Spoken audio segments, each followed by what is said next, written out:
যে সিম্বলটা থাকে, হ্যাঁ, সেই সিম্বলের এখানে ক্লিক করব। হ্যাঁ, ইমোজি সিম্বল, ঠিক আছে। এবারে এখানে দেখুন, এখানে 3-4টে অপশান থাকে না, তো এর মধ্যে যে অবতার, এই অবতারে কিন্তু নতুন একটা অবতার যুক্ত হচ্ছে। কেন?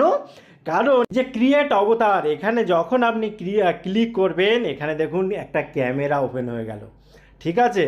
এখানে ক্রিয়েট ম্যানুয়ালিও করতে পারেন এবং টেক ফটো দিয়েও করতে পারেন। দারুণ ব্যাপার। এবং কিভাবে প্র্যাকটিক্যাল হচ্ছে আপনি একটু খেয়াল করুন। তো আমি এখানে প্রথমে একটা ছবি আমি আমারটা তুলে নিচ্ছি।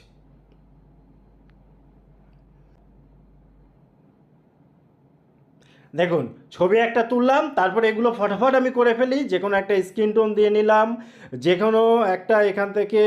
আ, আ, ও আচ্ছা, অল সেট হয়ে যাচ্ছে, মানে নিজে থেকেই হয়ে যাচ্ছে, ঠিক আছে। অল সেট হয়ে যাওয়ার পর এখানে যদি না হয়ে থাকে, পরপর আপনি একটু সেট করে নেবেন, ঠিক আছে। সেট